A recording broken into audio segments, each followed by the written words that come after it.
Hello and welcome to Cooking Up Virtual Events with my good friend Ruud Janssen. Ruud, welcome. How are you? Nice to see you.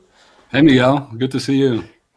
This is Your quite a screen is making me setup. hungry with all the tomatoes and chili peppers. I grab Well, some. I have to do justice to my social media chef's pre old name of the company and kind of concept. So I thought this was a nice little homage to that. But your Nice. setup, wow, you've got the lighting going on, you've got the logo, you've got the setup. Let's just say, wow, that's quite a setup you have there, Ruud. Tell us a little bit about your setup. I think that's also an important part of where we are, and maybe start there. That could be kind of exciting. Sure. And Miguel, I was glad I got to see your setup when I was dropping off my daughter in Copenhagen and swung by your Very house, your new house. basic setup in comparison, right? No, but I think we learn as we go along, right? So for a very long time, it's funny. Just last Tuesday, I think it was, I was connecting to someone that I hadn't met, and on LinkedIn we connected, and they said, "Oh, let's have a quick call." And they had quite a similar setup with proper mic, proper lighting, proper DSLR camera, maybe some switching on the video side, which I think is something that we've kind of pushed ourselves to see the difference, right? So my colleague Gurul likes to say, what we used to spend on expensive suits and proper shoes when we went for live events. That's the kind of money you should now be spending on how you look online, right? And although the shirts and you're not going to sit here with very fancy shoes on because I have my very old sneakers under the table. I think what we all start to think about more and more is what does you're spending a lot of time online. Yeah. How does that feel for the other person in terms of audio? How does it look? Looking up somebody's nostrils for an hour is not the best time to spend not the best way to communicate with other people. So I think we all have to make an effort in that production. So we've been relentlessly scavenging all these different YouTube channels, and there's tons of people out there that know exactly how to do this stuff, but you have to make the mistakes yourself too. So yes, we now have the proper Blackmagic ATEM mini switcher, so you can actually do some switching between the different cameras that you have in the house, and if your thing gets hidden by other stuff. Let me do it justice. I need to put you on solo layout so we can see the full glory of Ruud's setup. There we go. So basic camera, good lighting does miracles, right? It's so much better than trying to work from a normal webcam that's built in your computer. So this is a very simple 250 Swiss franc camera, DSLR connected with a HDMI cable to a little switcher. And the little switcher, let's see if I can show that over here. It's this little device that I have in front of me here that allows you to basically press buttons, and the video signals coming into that processor allow you to very simply, with a piece of hardware, do stuff that normally would look really complicated or used to cost a fortune to get stuff like that done. And so this is essentially the virtual camera kind of setup. So you can do this before going into any system, whether it's a Zoom call or whatever. So it doesn't matter. Now we're on StreamYard. You invited me with a link. The actual signal going into your computer with a USB-C is one signal. So this little device takes all of these signals, takes the HDMI clean out from your camera, whichever one it is. I have two DSLRs here. Two similar ones, different angles. And then there's a bigger camera just to get an overview, a wide shot of the room. And then you can very simply, by pressing a button, you don't have to worry about software. And it doesn't take any processing capacity on your computer either. So I think what I found is that this is 300 euros, very well spent, or actually 299 Swiss francs. So it's probably more like 250 euros. Some wires, some stuff. I mean, spend $1,000 in euros in your office, and you'll see the difference, literally. You're going to really impress everybody, as I think you're impressing us, everyone who's watching. I think it's important, right? Like when you go on stage to deliver something, you want to impress everybody. The quality of your image and sound and what you're delivering is important when you're doing things online. So I think this is an interesting conversation. And please follow up with Ruud or myself if you want to chat anything about the studio setup. I'm still working on mine. I think Ruud has put me to shame a little bit, so I need to upgrade my camera settings. But I You think have this a is very an dramatic, excellent. dark background there, which also doesn't cause any distraction, right? So I think there's a Yeah. style choice that you need to make. I mean, what we've done is shipped stickers to all of our colleagues and basically stuck them on the back wall, because I think most of us are pretty tired of digital backdrops by now, or the green screen kind of layouts, which they may seem fun at first, but really people get tired of them quite quickly. But I think any good live TV production, if you look at the 8 o'clock news, they'll probably have 3 or 4 different cameras switching every 20, 30 seconds. I'm not going to do that every 20, 30 seconds because I still have to press a manual button. I haven't programmed any macros, but I think we're going to get to that level over the next couple of years. And I think if you were doing a solo session, if you were delivering a talk, then I think having that at your fingertips is a completely different thing. Like that's a whole different level of production, right? And also controlling your slides. You can also show your slides through the same system. You don't need to share a screen, etc. So I think there's a lot of advantages. So I wanted to give a few shout outs because we have everybody saying where they're watching from, which I think is great. We have Patty watching from Pensacola, Florida. Hello, Patty. Hi, Patty. Christian from Cologne. Christian has been Hi, Christian. on a huge number of these shows. We have a LinkedIn user from Tampa. Unfortunately, I don't think we're connected on LinkedIn yet, so I can't see who you are. So if you're the LinkedIn user for Tampa, let us know. We have Dr. Lori Tuma from Greater Tampa Bay as well. So 2 people from Tampa. Hi, Rajani Laurie. from India. Hi, Rajani. Nice to see you again, or nice that you're here with us. We have David Kleiman over from Tucson, Arizona. David, thank you so much for Good joining us morning, online. David, Good from morning. Mountain Time. Yes, and Auntie Antti is in there. Helsinki. Yes, absolutely. We have another Rashmi from Hi, Rashmi. India. Good evening Good from evening. India. Great. We have Zaman from Toronto, I believe. So all the Man, way over in Canada. There he is. Achilles watching from Hove or Brighton in Hove over in the UK from the IMEX team. nice. Paula Blomster, also from Helsinki. Helsinki. Hi, Nice Paula. to, nice to have you with us, Paula. Ingrid from the Hi, Ingrid. Netherlands representing. Yes, a good friend of ours as well. Sophie Sanders watching over from Haarlem, also in the Netherlands. We have Hello. Brigitte Poon Hi, Brigitte. in Belgium. Pier Paolo, who says hello. Hi, Pier We Paolo. have Anne Knox. Hello, Anne. Nice to have you with us. Tess. I haven't seen Tess in a while. Tess, thank you Tess. so much for joining us. And Mark Gordon saying hello from London. This is quite a list of audience here and a lot of familiar faces to both of us. So it's great to have everybody here.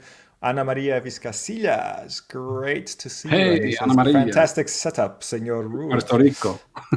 Yes. And Chiara Hi, Chiara. Picrigo. Nice to see you. Heidi. Heidi, our previous guest. Looking forward to this talk. All the way Very from good. Norway.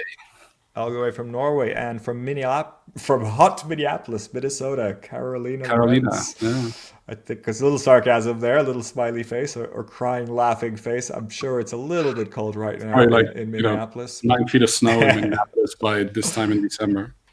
Kristen from Cleveland, Ohio. Yep. Naomi Love from Pinehurst, Hey, Naomi. North Carolina. You're going to be featured And later, so hang in there. oh, wow. Nicole. Nicole Armstrong from Arlington. Excellent. And Ruud and Tess says you have a list of tech for those who missed it. Atlanta. Well, I'm sure Yeah. we can figure that out. Maybe you'll make a video about that, about your whole tech setup.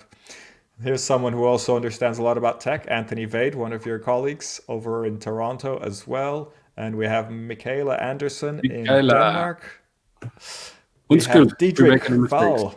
Val. Exactly. She's checking up on my Danish. And we have Joe F. in Florida. Hi, Thank you so Joe. much. Sorry that took a little bit longer than I expected, but everybody's adding where they're watching from. Great. We have about 54 people currently on the feed.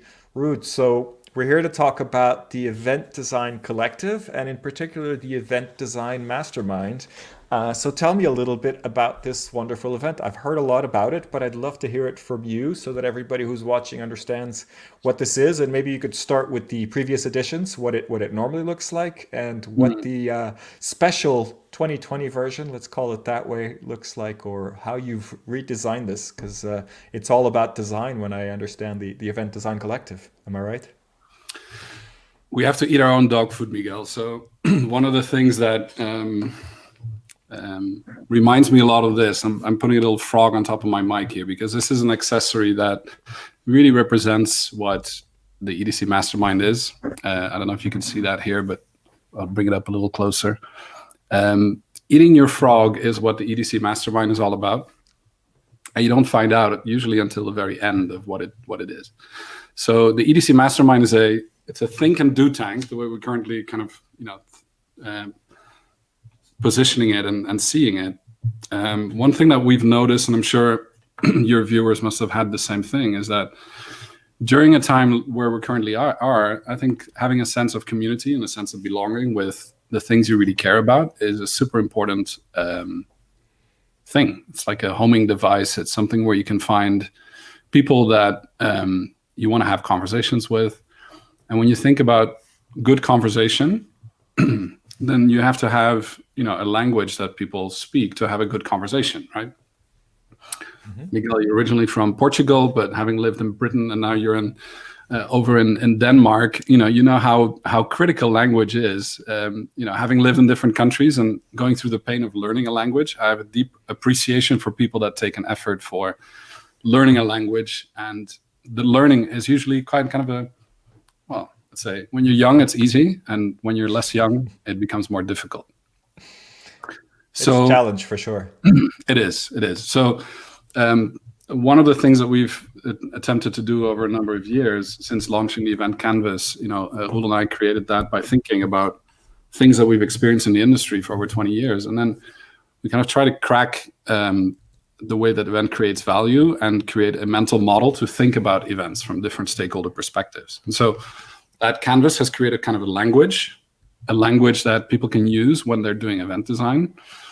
So it's actually universal. This can be done in different languages, but really it's kind of a visual language because it takes, like our colleague Dennis likes to say, it takes a 3D problem, hits it over the head with a big hammer and turns it into a 2D situation, right? So you freeze a moment in time, you visualize what it is, so you have very clear understanding and you know how to talk about entry, exit behaviors and all of the 14 different cubicles that are there. That's event canvas, because it's, learning a language requires kind of a handbook or kind of a dictionary, maybe even. We wrote a book called the Event Design Handbook 4 years ago, which really helped. If you're not familiar with what Ruud's talking about, I just put the link to the Event Design Collective in the chat, so you can have a look at it. Event Design Handbook. Yeah. So this is a handbook, which actually half of it you can download for free, because usually people like to buy the other half. But the canvas that's in there is actually a tool, just like sheet music for musicians. Miguel, you're a musician. And it's the tool that's behind yourself in your other camera. You can see one of the versions. There you go, behind you. That's the sort of was that what started off the Event Design Collective or the Event Design Canvas? Yeah, I guess the fact that we had created that and tested it with different people, and then people kept asking us, like, how do you use it? Can you explain that to us, et cetera, et cetera. Ultimately led to the fact that people could download it. Community then said, how can we bring this into our own country? So we allowed them to translate it. It was published under Creative Commons so that the source remains what it needs to be and people know where it comes from, but it's something that anybody and everybody can download. And so now we have about 16,000 people that are using this thing, and quite a few of them have been trained to learn how to apply this with a team. So how do I facilitate a team through a design process? So people that have gone through these levels of training, there's formally 3 levels of training, and people become a certified event designer, and which makes them confident facilitators of that process. And once you've done a lot of facilitation offline, then now we're in this situation where last year we discovered that people really wanted to learn, how do I apply this better with my event owners, right? So now that I speak the language, how do I have the actual conversations, and how do I build this into my business? That led to, so, Roel and I ran into someone called Paul Rulkens, who was speaking at a number of MPI events, and we met a couple of times. And the way that he was thinking and talking about these things as a trusted advisor really helped us to figure out that we need to have conversations with the core people in the community. And that's how we came up with the idea of doing the EDC MasterMind, which first edition was in November last year. That was in Amsterdam. It was fairly cold. And we were staying at the student hotel, and we had bikes, and we would actually drive around, to go to the venue, which was slightly away from that. And it was a full-on 3-day experience where we didn't have to talk about the event canvas or event design or about the language of event design, because everybody was already a certified event designer. Right? These people already spoke the language, so we could pick up from there and build onto that. Okay, so let me just unpack this a little bit for those who maybe not so familiar with the event design canvas. So first of all, I think what you do is amazing. I have the book. It's behind this thing, so I'll go and get it a little bit so we can compare notes. Maybe, but yeah, exactly. It's awesome. But I'd like to just stop and highlight the fact that it's on Creative Commons. At least the canvas is, which I think is amazing, and it's great that you created a format, you created a design in itself, and then you open it up to the world and you say, hey, use it. You don't have to pay us anything for this. This is just our contribution to, this kind of idea of putting ideas of how to design an event on a paper with sticky notes or whatever, however you want to use it. You can scribble on it, you can print it a million times and do it over and over, right? So I think that's amazing. And the Event Design Collective and the Event Design Canvas has been going on for how long now? So we launched the event canvas on Valentine's Day 2014. So it's 6 years old, 6.5 years old by now, if I say that correctly. Almost 7 now. Almost 7. Couple months to go. Heading into year 7. Because I remember being, in Montreux, I think it was. We had a session at the MPI European Meetings and Events Conference, and there was Alexander Osterwalder, who has the business canvas, I believe it's called, which is sort of a similar canvas. And I remember being on a session, and I remember you being very interested in it. And I didn't really follow the whole journey, and suddenly this event design canvas came up. And so that was very interesting for me to see how that was done, how you and Roel kind of put that together. And so this Event Design Mastermind event that we're, talking about, it's kind of funny, that event design event, is for people who've been using this, is for people who are certified, is for people who speak this language, and they themselves want to get together and get to the next level. What's the objective of bringing these people together?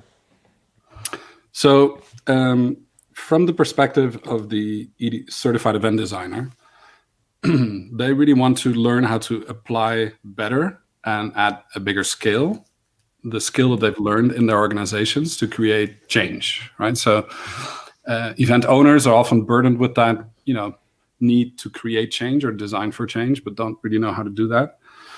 And so we equip these certified event designers with a methodology to do that. There's a process, there's a way of going through that with a team of people to get them to think about how to do that and come up with prototypes to the event owner. So what the certified event designers want to get out of this is really learn how to scale up their application, right? But also hang out with each other and learn about what's new in this, but also where they get stuck and can we help them get unstuck if they do get stuck with this, right? So that's one thing. So it's not just learning from you and Roel and Paul, it's learning from each other as well, right? Yeah, it's a very collaborative kind of 3-day thing. There's also, pre and post. I mean, this goes on a monthly basis. There's EDC MasterMind hot seats that are happening where people can take something they're struggling with, formulate a goal, and then entrust the brain power of their fellow masterminds to help them come up with ways in which they could crack that specific, challenge that they have. So that was year 1. And Paul Wilkins has been very instrumental, also together with Dennis, our colleague, to really give us a number of thinking ways about how to scale this up in your business, how to work on instead of just in the business, right? How do you manage your what you do and what you like to do really well. And I think that's been such a fun experience, challenging, right? But everybody walked away with something that they really could action and went back into. So it was a motive to bring our team together and then invite some of our most trusted, certified event designers to join us there, because people had to apply to be part of the program. To see, we really want to make sure that they're motivated to be there. But people came from across the globe to be part of it. From I think from Malaysia all the way through to the Pacific time coast and anything in between. Travel to Amsterdam, and obviously Amsterdam is a place people like to go to for these types of things. Right? Tahira just adds a community in one of the comments here on LinkedIn, so we totally agree. Yeah. And David Kleiman says, I attended an EDC multi-day session in San Diego a few years ago, and I can say without doubt that this is a very useful process. David came to our very first one in San Diego 5 years ago already now. So that's. And Nicole says it's been so amazing watching the event design canvas grow and take over the world. Big fan, Nicole here. I hope the event canvas doesn't take over the world, because the event canvas is not the purpose, right? It's really about what we want to do is rid the world of mediocre events, right? So people waste or spend a lot of time at events, and we want to make sure that time is well invested and not just time saved or time thrown away, because that's such a precious commodity. But anyway, those 25 people got together in Amsterdam. I think we had a very significant step into kind of learning how to do masterminds and learning how to formulate goals, how to formulate what success looks like, and then being able to have a group of people help you achieve that in a much easier way than you could do that on your own. So that was what we did in Amsterdam. And then as a result of it, what we did is we took all of the learning nuggets of all of the sessions, and Paul recapped them in little 1-minute videos that our colleague Werner Puchert then edited into little 1-minute video learnings. Those were put into a learning management system. So immediately when you walk away, the key nuggets are available there, as well as in every session. Dennis invited 3 participants to take intensive notes, for each of these session blocks. That was maybe an hour to an hour and a half each. And then they would actually go and debrief visually what the key learnings were from that session from their perspective as a user. And so we created this big Dennis wall. is your visual facilitator, right? He takes care of all the design, all the graphic design, and all the graphics. Don't call him that, because he'll take the hammer and hit you over the head, I think. So what is the correct name for Dennis?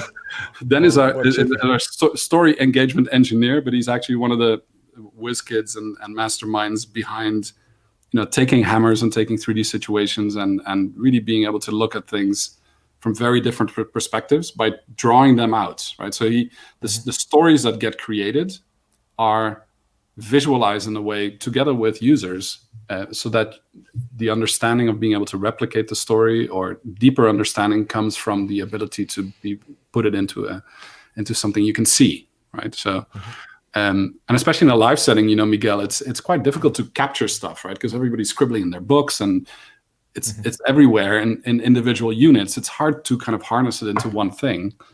And he did a very good job together with the participants every time, and Paul, to get them to get together, debrief on the key things, collect those notes, debrief those as well. And those are also part of the learning management system. So you have the perspective of the one that's bringing the content, the one that's harvesting the content, and then matching those two for posterity. Absolutely. And mostly for recollection. Yeah.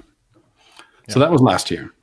That was last year. So we're still talking about a physical event, right? Let's speed up a little bit. So now, how did you take this, what sounds like a great event, how did you make this online? How did you transform it into something that makes sense online?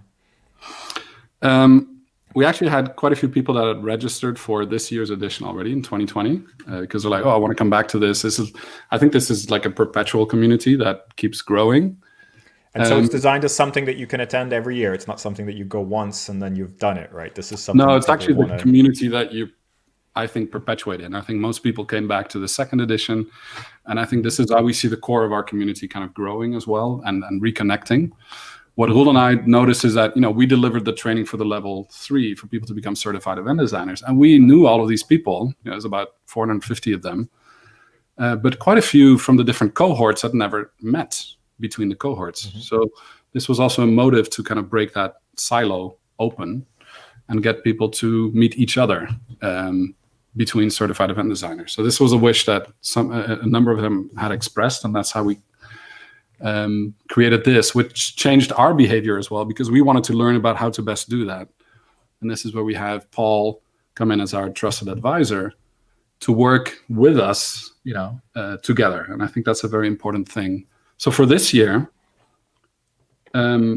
we were very adamant in the beginning of the year that, it was 4 years ago since we had published the Event Design Handbook. We kind of had this, need and I would say a need to actually create something new. So we had been toying with the idea of what's next, right? But it was probably nothing more, nothing less than an idea, right, with a visual to represent kind of the next thing. That looks a little bit smaller than the big book, right? It is. The camera that's intentional. The camera can play tricks on you, but this is the real kind of perspective difference of the two. But our challenge was really when things were kind of upside down. We wanted to get the thinking that we've been having for a long time and kind of create the next thing, because we've seen so much practical knowledge that we've built, in helping organizations apply the methodology and getting people to learn about it and teaching this. And so we actually took on the adventure to say, shouldn't the EDC MasterMind, right, should that not be the motive to take these conversations forward? Because in year one, a lot of people had said, we want to learn how to have better conversations. We want to figure out how the event owner and event designer dialogue happens and what we can learn from that. Mm-hmm.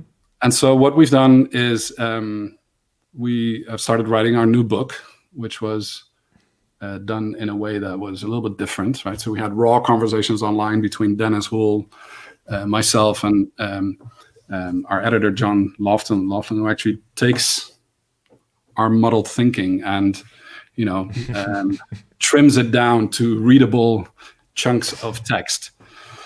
And so in a way, kind of also designs your thinking, right? Like in words, right? That you're doing the event design, they're doing the words design.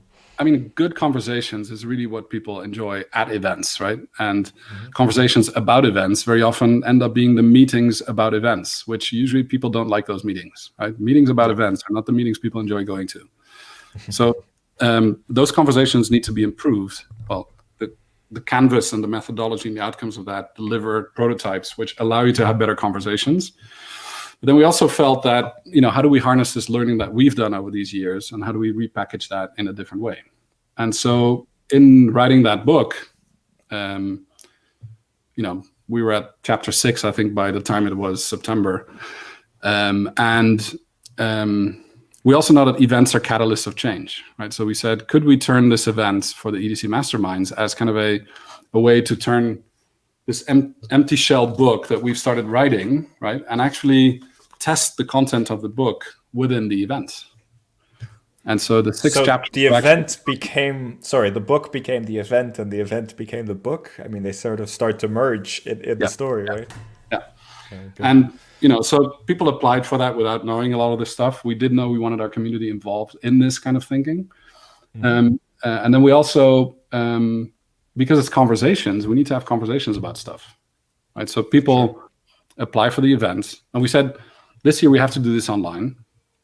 We have to, we selected dates, 2 dates in November, and then we had another date which happened to be Thanksgiving. Wasn't a very good idea of ours, so we changed it slightly later. This is what happens when designers start planning events, right? But so we, after testing this with our audience, we noticed that this is something that wasn't a good idea. So it was 2 days at the end of November, or in the middle of November, and then 1 day in early December.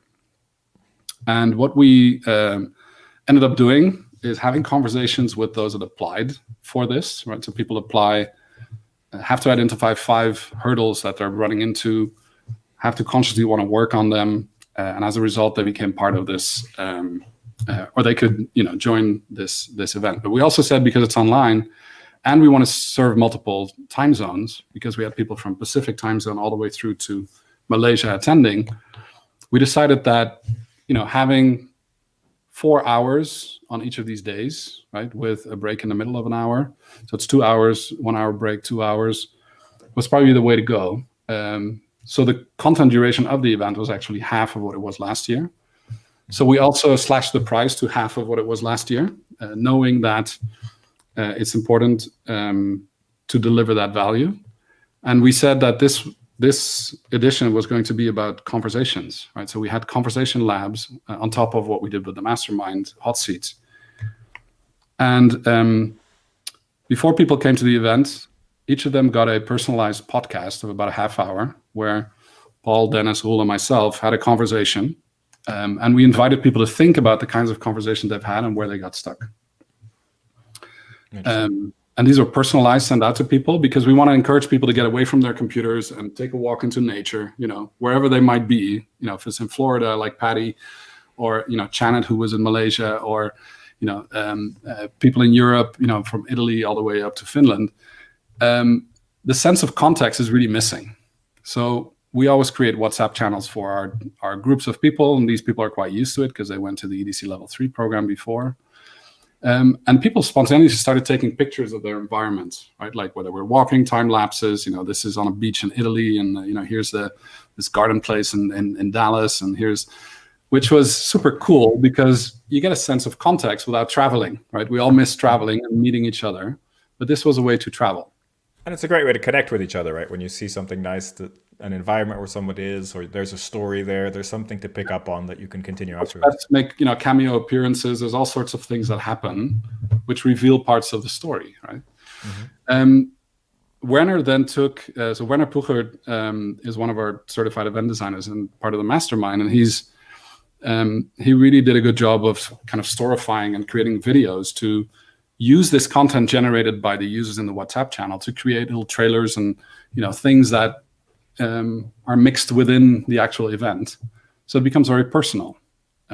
Yep. And so we use, when we had transitions between the blocks, we had little trailers and an opening video, and to get people in the mindset of what we're going to do next, right? Mm-hmm. So this was all in preparation for the big event. This was all pre-event. So that you were preparing people, setting the scene, getting people engaged. Yeah. So after so I think they got the podcast, if I'm not mistaken, like maybe a week out, 10 days out, something like that. A way to think about what are conversations that they want to address, to awaken that memory. And then when we started, so it was 4 PM Central European time, quite early in Pacific, and then very late in Malaysia, right, for the participants. But the opening trailer of maybe 3 minutes really kind of sets the scene to start, and then to have everything in conversational style. So all elements within what we did were conversational. We started experimenting with multiple camera setups, different audio setups, and things like that. But what was really important is to have a focused conversation like we're having here now, Miguel, right? So, and to do that when you have 25 people in the room, or 25 people, we were using technology like Zoom and Mural, and those are our weapons of choice for our gatherings. We decided to use the webinar feature on Zoom and actually use the panelist function, so that when people had conversations in the conversation lab, which were simulations of actual situations, all the other people moved into kind of a participant or into a role as a viewer, with only a few that were coaches that had the voice of God that could coach the person that was having the conversation simulation. Interesting. And so you chose not to use a sort of Zoom meetings. You didn't do breakouts and that kind of thing in Zoom meetings, as I would kind of assume, but you went to a webinar version of Zoom, and you purposely wanted to have this split between who's on stage and who is an audience member, right? And we kept swapping the roles around. So people would volunteer. We had a spinning wheel to select who would be up next. So it's kind of randomized. People were in teams that would then support and coach that person that was nominated to be in the conversation lab, hot seat. And these were challenging conversations. I think deep training. This is not. This is almost like a going to psychiatrist or something, right? This is deep stuff here. Well, it's This more is like, not just a casual networking conversation. I don't know if Paul would like to be called a psychiatrist in this context, but he does a really good job of listening to, like the situation sketch and then going into that role, right? So Paul is also a stand-up comedian, so he can really simulate roles quite well without being supernatural, right? So he's very calm. Is there anything that Paul doesn't do, right? Experienced business coach and stand-up comedian. Okay, I didn't see that one coming. It's a good combination, I can imagine. And I just wanted to give a shout out to a few of your colleagues. Anthony Vades has all very nice things to say about the mastermind, and he said he was welcome the newbies with open arms, such a warm, collaborative, and constructive community. And we have Marcel also saying, looking forward to building on the online learnings of this year and actually using the CED thinking to design great online events. So a lot of positive, nice words to and Anthony says also, Paul expands your mind. It's unfair to call him a shrink. I know, definitely not a shrink, but the fear quote. factor of going into a conversation, it's, you have to expose yourself, right? It's like you have to think of a situation, reconstruct it, simulate it, and you have 20 peers looking over your shoulder, listening into the conversation. This is a high level of trust you have to develop there, right? Like this is not, you have to really feel comfortable doing this. And I imagine that it's not easy to do this in person, but online it may even be harder, right? Because you're talking to a screen, right? Yeah. I think, Miguel, you spotted there's 11 functions of communications, and some of them are much more easily done online than in an offline setting, right? So the fact that we could record the whole thing, index it, and take out all the key learnings, transcribe it very easily, would have felt very intimidating in a live setting, but in this setting, it was fully okay, right? Mm-hmm. It also lowers the production cost for all the video editing you need to do from the live event versus the online events. Yeah. So you don't have sort of a filmmaker walking around with a camera in your most intimate and most intense moments. There's like nobody kind of. Yeah. Could you repeat that? Could you say that again? Yeah, that's on all the time, and then we could take the learnings from those 3 days and put them again in the learning management system, and index that with chapters, right? So you have 30 dots of learnings that you filter out of it to go back and review your conversation, which I think might feel a little bit like some people that might have taken sales trainings might have nightmares about these trainings. But actually what we found, and like you mentioned before, it's about a very trusted environment. And the whole point of the mastermind is to become a trusted advisor, right? So the goal for those people that come through it is that they don't only know how to design an event using a methodology, get a team to collaborate and facilitate them, but to become a trusted advisor in an organization to the event owners and anybody else that is designing for change, right? Yeah. So I think you make a very interesting point here about sort of repurposing of content, because the setting is this is a relatively small event, very, very intimate, very focused. These are peers, everybody's learning from each other. You have, yourself, Roel, and Paul and Dennis as sort of the advisors, but you're all learning from each other. You're all commenting, you're all kind of collaborating. And then you're saying, hey, we can actually grab this content, make it available, digest it, curate it, edit it, and make it available. And I think a lot of people talk about reusing content or repurposing content with the idea of selling more or creating sponsored materials or promo material. But that's not what I'm hearing you say. What I'm hearing you say is we're going to actually deliver extra value to the people who participated, only the people that participated, by editing this down and making these ideas and recording these ideas and kind of contextualizing and recording these ideas for them to use later. Correct. There's one more thing I'd just like to share real quick, if you don't mind, is that the recording is not just in Zoom, record, press, go, right? It's also something that we do like this. So as we go along, people contribute to a mural, right, with content where we harvest, the key outcomes in a knowledge tree, right? So this is how people kind of get the core learnings that come out of this, and whether it's videos or photos or post-its or drawings or things that come out of this thing. So it's a very collaborative way of taking things on and then talking about them, illustrating them, making them memorable, And this is typically, if you take that concept of hitting something over the head and making it memorable, or making it digestible, this is really what, typically the kind of the work that's happening in real time. And this is ready before it's even done, right? So it's actually happening in real time. So all of these, video snippets or wrap-ups or things that are there are in a contextual environment where people add to the learning. So people create this together.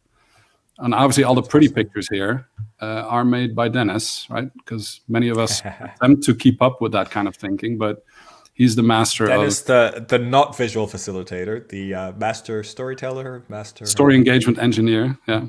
Story engagement engineer. Apologies.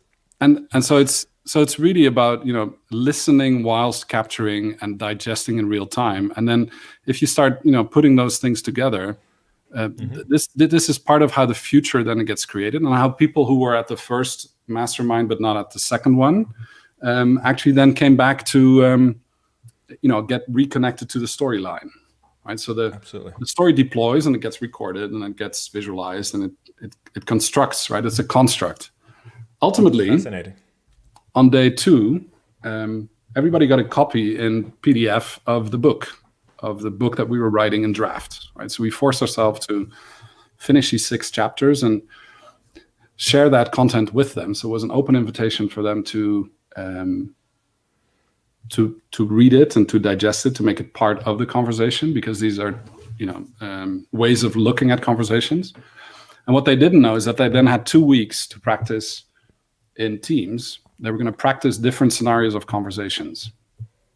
And what came out of that was pure gold dust, because, mixed teams of masterminds actually started creating and building tools and feedback loops on their own, and bringing that back to the group on day 3, which was 2 weeks after day 2. What they didn't know in the meantime is that, Ruud really did a masterful job of getting the prototype, not, from this idea, from this empty idea to an actual copy of the book, right? Okay. So one thing I wanted to just clarify: you had 3 days. The event was over 3 days, but there were separate days, right? So how long was in between each of the days? So day 1 and day 2 were back to back. They were both 4 hours. Then there was a 2-week break, and then there was the 3rd day. Yeah. Okay. So that gave you enough time to use the input from the participants to then deliver to them this prototype of your next book. That would be too beautiful to be true, right? we had done quite a lot of the writing. Obviously, the book draft in alpha is our responsibility, right? So we have created this, this alpha version of the book, and some of the graphics are still kind of low fidelity, and others are nearly finished. But let's say that maybe they didn't write it, but they helped you in some ways get to the next stage. Yeah. Here's what happens: is that this book, which they got in PDF, and as a surprise, this was shipped to everyone by post in a personalized version, right, to all of the mastermind participants. And this book is an open invitation to contribute to the content of the book, because at the end of every chapter, there's an executive recap by Paul Wilkins and another executive recap by certified event designers from the designer perspective. So the executive and the designer perspective. And so this book is kind of like a workbook to start contributing to it. Yep. And that kind of was a surprise that arrived to most people on time, right? Because the shipping is always kind of tricky across the planet if you have 2 weeks time. The Malaysia one might have been a little bit trickier than others, right? Yeah, but the moments of celebration when they did arrive, right? So Janet got her 1 or 2 days after. It's also kind of a really nice thing to see these things landing, physically. Absolutely. And I think it's great that you do that physical. And I think because it's a relatively small event, you can do this, right? And you can make people really feel special, which I think is hard to do online only. I think the physical elements make a big difference. People love touching stuff, right? So a PDF is nice, but let's be honest, like a book has to be a book, right?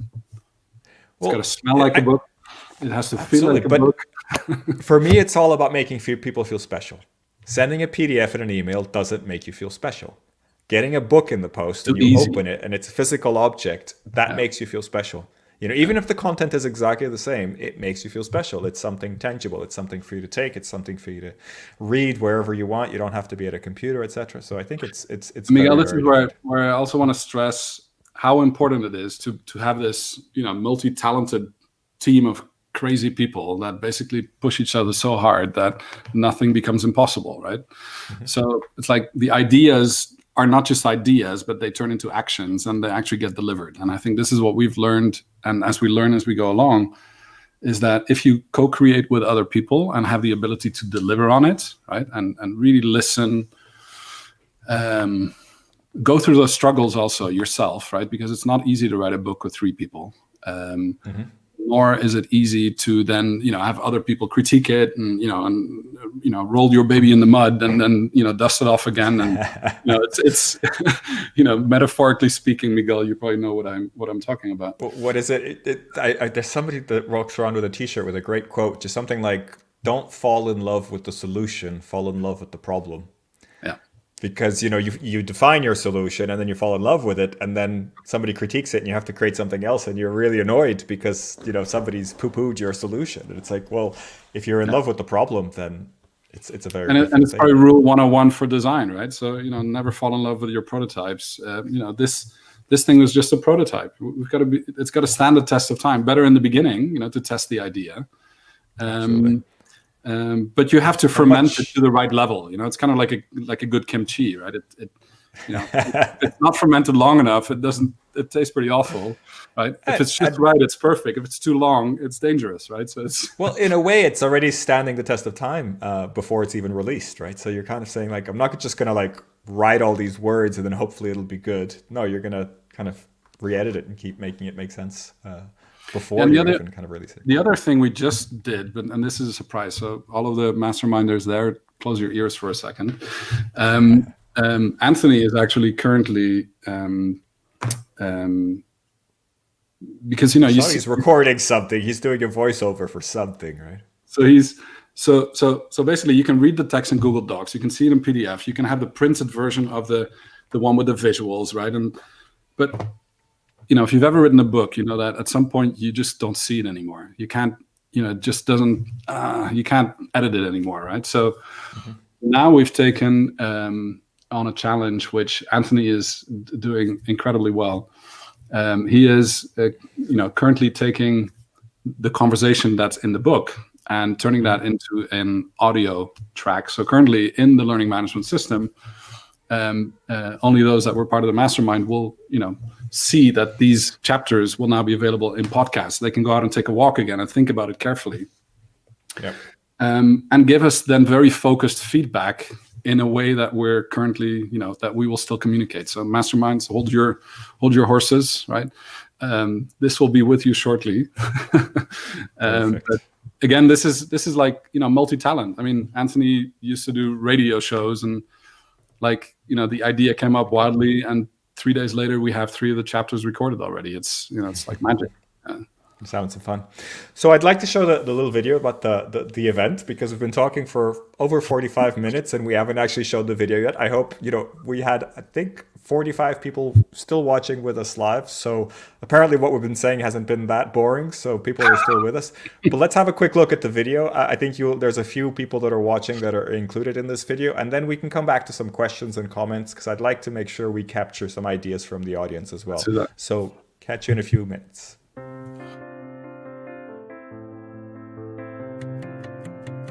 I'm Naomi Love. I am the program and event manager for the Beckman Center at Stanford University. I've been with Stanford about 3 years, and I've been in the event industry for, well over 20. Conversations with you. All right, so I'm a fangirl. It's once you do your first, or at least for me, once I did my first Canvas to earn my credentialing, and it was that whole,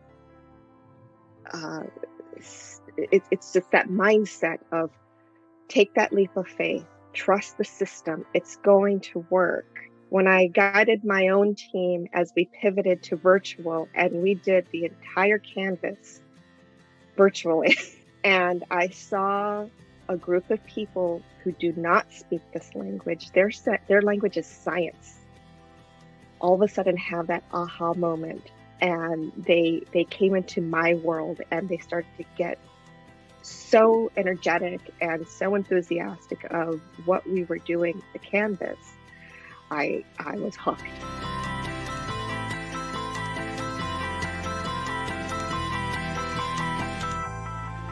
I wanted what's next. It was kind of, a kid in a candy store. I wanted more. I wanted to taste, that really nice chocolate that's behind the counter. It's like, so you have, all of your candy in the front row that you can just grab, and it's awesome, and it's fantastic, and it's delicious. But then there's that special stuff that you have to ask to get. And then I was like, I want that. I want what's behind the counter. I want what's behind door number 3, whatever you want to call it. It was just like, I want what's next. What does that mean? And part of it is that leap of faith is just like, I really genuinely appreciate everything that the EDC stands for. So there was a little FOMO. I was just like, wait, I want to be a mastermind too. If you've been in the industry for a while and you're having a hard time getting a seat at that executive level table, or if you're an event designer, planner, running your own business, and you're not quite closing those deals the way you can be helping your clients or potential clients, mastermind's for you. Mastermind is definitely for you if you want that next level, that next career echelon that you're trying to achieve. Conversations. Y'all are awesome. So the song you heard in the background, Miguel, Conversations, right, is a track that Werner selected and has been accompanying all of these videos. It's a conversation. It's a track that's driving everybody mad because it's used very regularly and it gets into your head, right? It's also part of the topic, by the way. So I have a feeling I'm going to get a warning on YouTube saying, "You have no copyright for this song. You can't." It's under Creative Commons and it's fully okay, Miguel. So no worries. Okay. We do our homework. Good stuff. Well, there you go. Another great plug for Creative Commons. But Yeah. what a great video, and what a great testimonial for you. Particularly, I thought what was really interesting was that idea of speaking to scientists.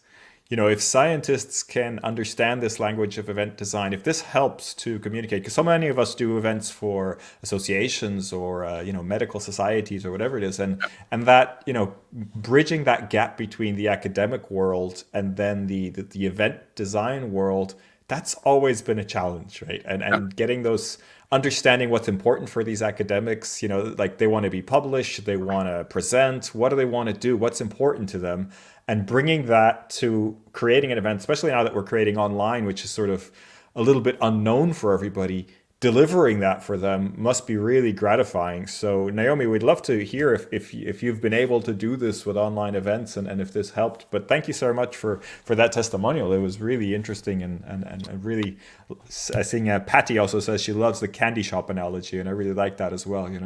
This is the next stage. This is the good chocolate, the really good stuff, right? Yeah. I mean, actually, to stick with your analogies, Miguel, in the beginning, for people to introduce themselves, because most of these people know each other or know of each other. We asked them also because, when we were designing the event, we're trying to figure out, like, okay, how do these people introduce each other, that they've seen all the different things.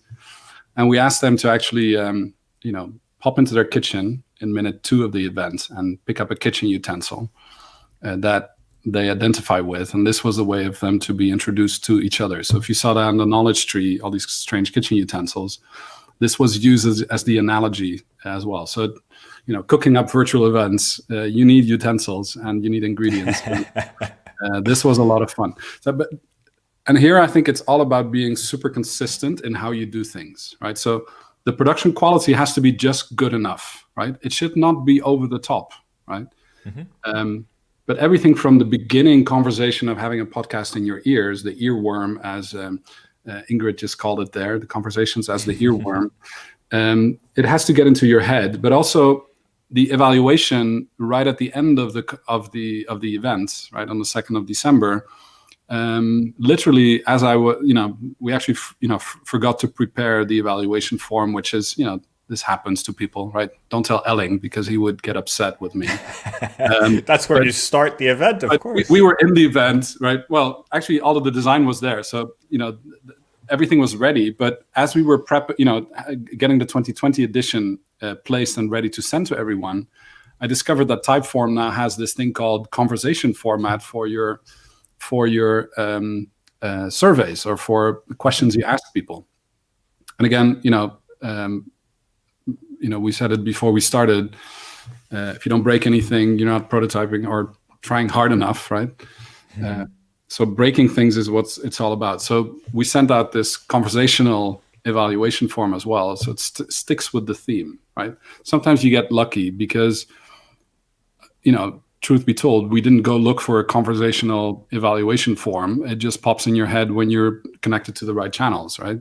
Or it connects when But I think it's also part of the rise of storytelling, right? I think storytelling is very much in fashion, and quite rightly, right? It's important. People tell stories and they're memorable. So it's normal that design kind of follows that in some sense. So that's probably part of the reason why you were able to find that.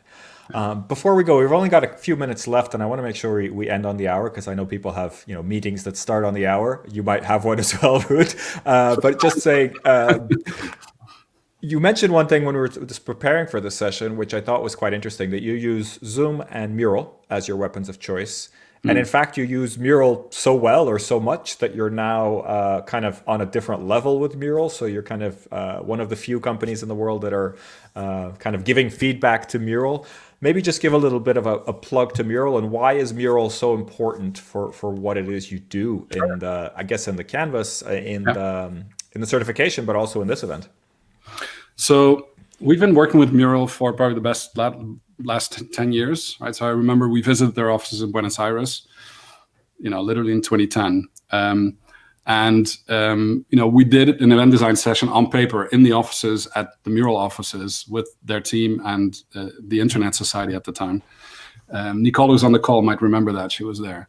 And what's funny is, so we've seen the very small company that's now, kind of exploded into a really big tool that's being used. And recently we've been nominated to be a playmaker with Mural. So I'll just put that on the screen for a second, but which means that there's a number of agencies, and we are one of them here, that have a deep relationship in how we use visual thinking, and the actual event canvas is available on Mural to all of the users that are there. And typically what happens here is that the way that we use it is part of a network of consultants, right? So people that are able and willing to use this, but also share those resources with other people. And so, what we do with these types of things, but also in our programs, if you look at how we use these types of events, typically, event design, when we create our own events, we take our own medicine, right? So the programs are used on this. When teams work on this is how they work. And all of our users are very familiar with using these tools, which makes it very easy and helpful for them to actually go and design collaboratively, because it's visual and they understand how to use it and what they use it for. So to us, that's really kind of it's super easy because they already know how to use it, right? Yeah. This program is so much more fun because the level is the same of everyone. They apply, they're very motivated. And then we start from there, right? How many events didn't you go to where it took 2 days to get up to speed and the third day was cool? Right? You start every time again. And then go to day 4 and 5, right? That's the whole point. But that's really interesting. So if I decide to purchase Mural or have a license for Mural for whatever reason, whatever business I'm in, the Yeah. event design canvas is in there in Yeah. the Creative Commons kind of format, and I can, if I wanted to, figure out how to run an event, I could use it just because it's on Mural and Sure. kind Yeah. of come to you through Mural in a way. Does that happen? That's happening more and more. Yeah. So, large organizations like Intuit and IBM, are actually Intuit found us first there, and then their team hung out with us, and Will and I did a session with some of the young leaders who really wanted to learn how to design better events. So, these are circular things where people connect through. It's not about the technology; it's about the people and knowing the people that build the technology. And if you have established deep relationships, I think Yeah. it's a very circular kind of thing that you can, creates momentum, so it goes forward. Absolutely. Tahira says, ineffable explanation explodes our desire to be part of this. Wow. You were missing What a great. Tahira. You were missing the first 2 editions. You should come next year. The dates are already there, so make sure you apply. Perfect. Ruud, thank you so much for joining me today. It's been absolutely fascinating and always interesting to chat. Here is the link to the Event Design Collective website, and I'll actually add the link here as well to the Event Design Collective, the Mastermind, if you want to learn about this event as well that we've been discussing, just /mastermind. And I also wanted to share the online events wiki. That is my website for just listing a whole bunch of different tools and different ideas around running online or virtual events. And it's also the home of all these videos. We record these on LinkedIn and YouTube, and we add them here. So if you find this video interesting, if you like the topic of online and virtual events, please have a look. Check out the tools that are listed there. Hopefully those are useful to you, and also the other videos that we've done in the series. We've had, I think this is the 11th video, so we're pretty chuffed, and we're hopefully going to do a lot more in 2021. So looking forward to it. Wishing everybody a great holiday break. If you're celebrating Christmas, happy Christmas. If you're just taking a winter break, hopefully you'll enjoy that too. Ruud, thank you very much for joining us today. And, Miguel, and thank that's you. very welcome. Thank you for sharing everything very openly. It's always good to have that. And hopefully you will be able to join us again next time when you do another great event, or maybe share some more stories. Any event designers, certified event designers that are joining, if you want to share your stories about online events, I'd love to hear from you. Get in touch. I'm on LinkedIn. You can find me. So please do get in touch, and we'd love to tell the stories of your amazing events. Goodbye, everybody. Take care of yourselves.